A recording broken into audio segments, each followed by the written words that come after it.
आणि यापुढची बातमी ज्यांच्याकडे गाडी आहे, जे वाहन चालवतात त्या सर्वांसाठी महत्त्वाची, कारण अशा सगळ्या मंडळींना वाहतूक कोंडी आणि त्याचबरोबर पार्किंगची समस्या या दोन मूलभूत प्रश्नांनी कायमच ग्रासलेलं असतं. छत्रपती संभाजीनगरमध्ये सुद्धा पार्किंगचा प्रश्न हा सर्वसामान्यांच्या पाचवीला पुजलेला आहे. शहर वाढलं, कर वाढले, वाहनं वाढली, MIDC विस्तारली, पण पार्किंगचा प्रश्न काही सुटलेला नाहीये. पण महानगरपालिकेनं, छत्रपती संभाजीनगरच्या महानगरपालिकेनं पार्किंगचा प्रश्न मार्गी लावण्याच्या ऐवजी टोईंगचं कंत्राट द्यायला प्राधान्य दिलंय, ज्यामुळे कर भरणाऱ्या नागरिकांना आर्थिक भुर्दंड आणि मनस्ताप सहन करावा लागतोय. गजबजलेल्या बाजारपेठा, दवाखाने, भाजी मार्केट, वेगवेगळी खासगी कार्यालयं, रस्त्याच्या शेजारील मोठमोठ्या इमारतींमधली दुकानं, इथे पार्किंगची सोय नाहीये. त्यामुळे नागरिक जिथे जागा मिळेल तिथे आपली गाडी पार्क करतात आणि मग पार्किंगकडे कानाडोळा करणारं महापालिका प्रशासन अचानक जागं होतं.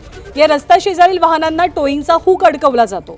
उपाययोजनांच्या ऐवजी नागरिकांकडून टोईंगचा दंड आकारून पैसे कमावणं आणि खासगी एजन्सीच्या घशात ते कोंबण्याचा महापालिकेचा पराक्रम सध्या सुरू आहे.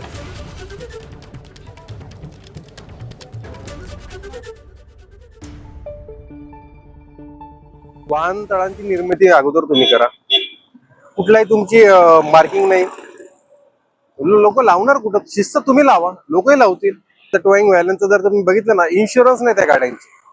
अशा प्रकारे लूटमार चालू आहे. समस्त शहरवासीय लोक या महानगरपालिकेच्या धोरणाला एकदम त्रस्त झालेला आहे. आम्ही लोडिंग रिक्षा आले, आम्ही इथं पोट भरतो.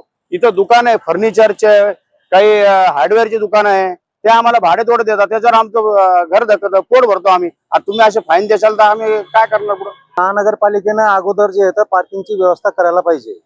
इथं पार्किंगला तर काही मार्किंग नाही, काही नाही. आम्ही गाड्या लावायच्या कुठं? हो, त्याच्यानंतर हे 5,000 रुपये आम्ही भरायचे कसे? आमचा व्यवसाय जे आहे त्या गाड्यावर आहे. आम्ही 15-20 हजाराच्या आत महिना कमवतो. ABP माझा, उघडा डोळे बघा नीट.